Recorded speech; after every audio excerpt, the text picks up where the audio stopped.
Just overall thoughts on tonight's game.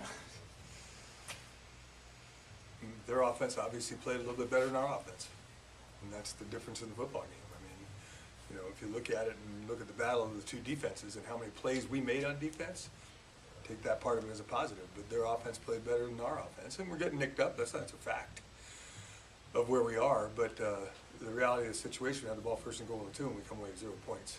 Make some mistakes and got to clean those up if we're going to ever get to the point where we can win these close football games that we're playing. So it's 17-3, and I get 14 points, but our defense has given us an opportunity to win games, and we're going to continue to work on defense, continue to work on offense, and obviously we got to play much more efficiently on offense than we are.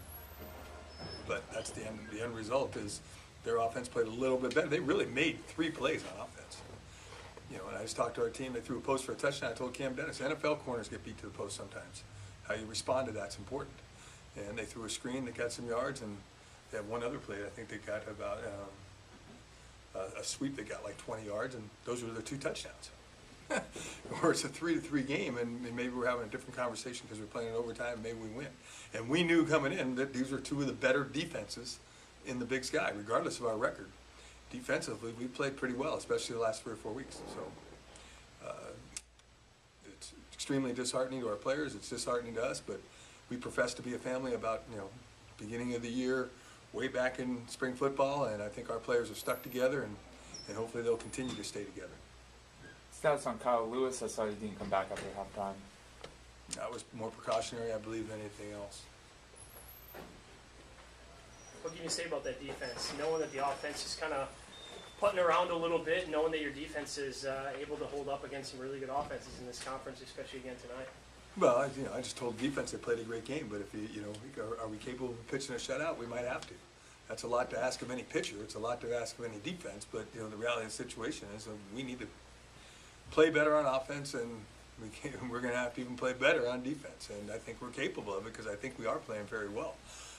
But that's a large order in the year 2017, the way some offenses are playing. But I thought that we really competed extremely well on defense, and just by getting down the 2-yard line or the 3-yard line when we messed it up the time before. Our offense, they played hard, they tried, but we're not executing well enough to make some good things happen consistently on offense. There's too many negative plays in the offense that we're running, and you can't run it like that. You can't be constantly in 2nd and 9s and 2nd and 10s and 3rd and 9s and 3rd and 10s and expect to be competitive in what we're doing.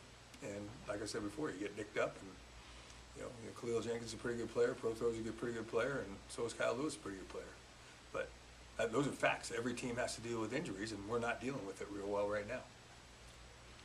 Coach, what exactly happened with Kyle on that play? It was a little hard to see from up in the press box. He ran into the fence on a post. He was a little bit overthrown, and their guy was in place, and the band was right there, so I don't really know the result of exactly what happened, but he did run into the fence. How do you get this offense going? Do you try to get more involved, or what's the key to turning the offense? Well, I think all of us are trying. I think one of the things is the effort might be a little bit too much.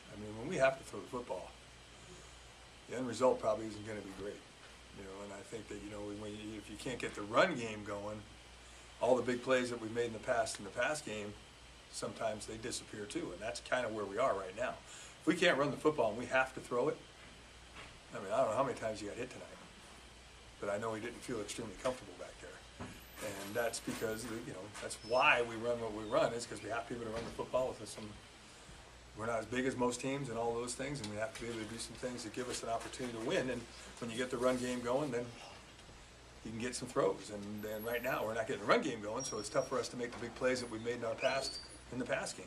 And that's just a fact of exactly where we are. So it starts with what we do running the football, and hopefully it can end in the end zone a little bit more than it has. But and give credit to them. And defenses are doing a better job. There's a lot of defensive people that are doing a better job, and maybe we need to look at some things that we're doing to make sure that we compete against those things a little bit better than maybe we do right now. Coach, how do you keep the team inspired through this type of a losing streak?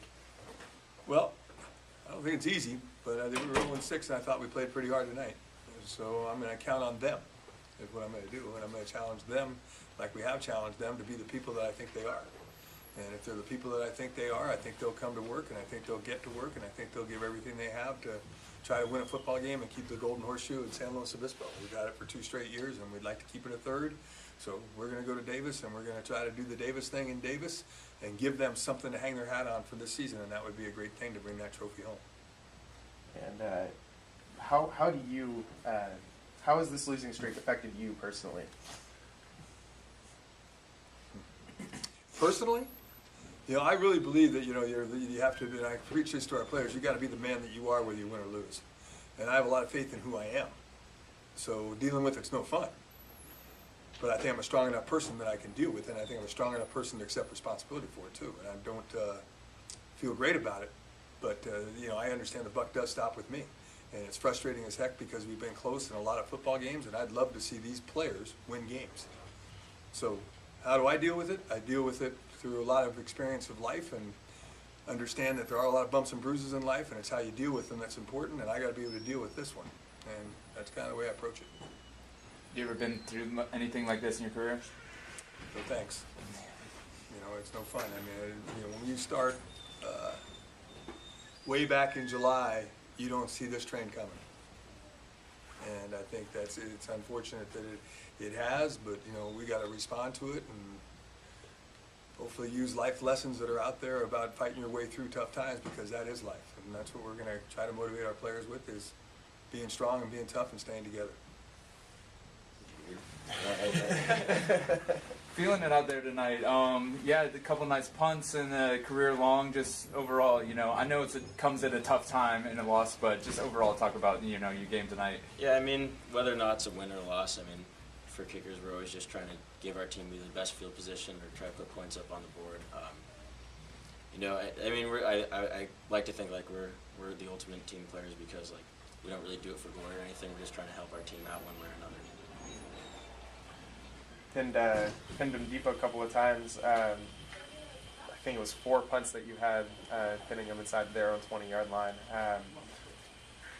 Was blocking up front, better this night? I mean, we use a rugby-style punt, and so it's one of those we roll out, and that's supposed to give our players more time to get down there. Then I'm also, I think, in terms of ambidextrous punter, so I can go one way or another, and so that's usually kind of helpful for throwing off the seams and whatnot. But our guys were blocking it well. Everyone was getting down the field. I mean, we really emphasize special teams all the time, and we've had a really good special teams year, I think, as a whole. So we're just trying to focus on ourselves and keep that going. Anything to try to get a win. When did you start doing the ambidextrous punting? Like, have you always done that? So yeah, I grew up playing soccer, and my dad always had me like kick a soccer ball against like the screen door, and I always used both feet. But I never learned how to like kick it in the air. I was always naturally righty, so.